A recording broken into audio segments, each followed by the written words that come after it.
So imagine this. You walk into a factory so early in the morning, around 6 a.m., 7 a.m. But it's only you and a bunch of workers there. But here's the catch.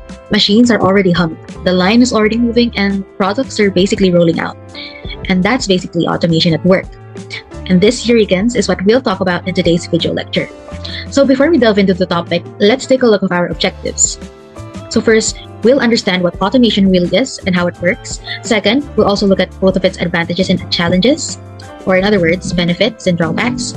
And lastly, we'll also reflect on how automation affects not only industries, businesses, but also us as workers and as a society.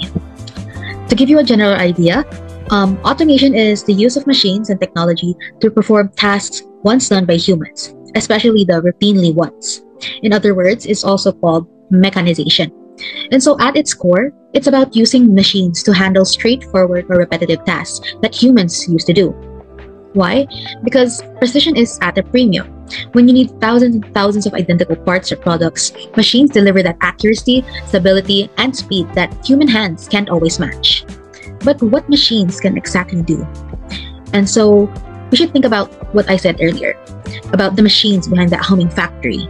Because when you think about it, it's actually amazing how those machines can start tasks automatically without waiting for instructions. They can also accelerate their production speed, working for beyond what a human can manage in a single day. And maybe most importantly, they can do things like consistency and accuracy, producing the same result over and over again, with almost little to no mistakes. That's why there's so many industries right now trust machines with repetitive or precision-heavy jobs. And now let's take a zoom out and picture the whole production floor, because automation often runs as a continuous process. Think of an assembly line, because each station focuses on a specialized repeated task, and each step is precise and repetitive. And with that, the flow is uninterrupted. And with modern innovations, many of these processes need no human intervention at all. Yes, there may be some, but they can even be remotely monitored now, showing just how advanced automation has become. And because of that, there are several advantages when it comes to automation. And with that, it takes on straightforward tasks like removing the need for costly manual labor. Number two, it also creates a stable environment, ensuring that the products made are always appropriate and reliable. It also allows us to reproduce exactly the same product over and over again, like I have said earlier. And this consistency is why automation is so valuable. And in simple terms, it's just more cost efficient, reduces error, and actually produces more. But in any advantages, there are also disadvantages. And so automation can lead to difficulty to adapting to frequent changes in the market, especially since machines are so great at repetition, but not really at flexibility. It could also create conflict between individual goals and organizational goals. And with that, workers might feel that their contributions are minimized. And as a result, there are also dehumanizing effects, such as the employees. They may feel like they're stuck at the lower level of the hierarchy, reduced to just monitoring machines, which can kill excitement and even motivation at work. And of course, the issue of job displacement is also really real, because when machines take over, workers must either reskill or risk being left behind. So, while automation brings various benefits organizationally, it also challenges us to rethink the role of human workers and their value in such workplaces. And this leads us to the big question.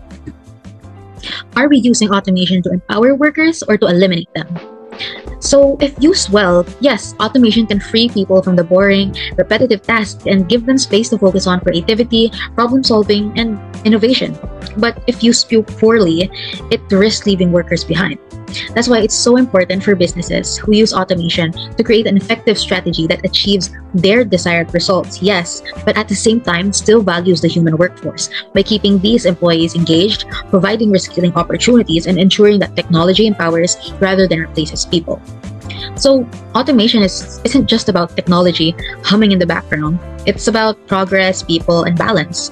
And if we design it not only to benefit organizations, but again, to also support workers, then it becomes a tool that helps human potential as well as help shape a future where both people and machines thrive together. So if you'd like to dive deeper into this topic, you can check out my reference video, which is from our STS professor, Sir Jun Kajikal, here at BEDA on his YouTube channel. He explains automation in a much more detailed and engaging way. So if you're curious about more automation topics, the link is right below in the description. So yeah, Thank you guys so much for listening, and I hope this lesson helps you see automation not just as machines replacing tasks, but as a turning point in how we think about work itself and how it affects us workers in society. My name is Malakay Padillo, and see you in the next video.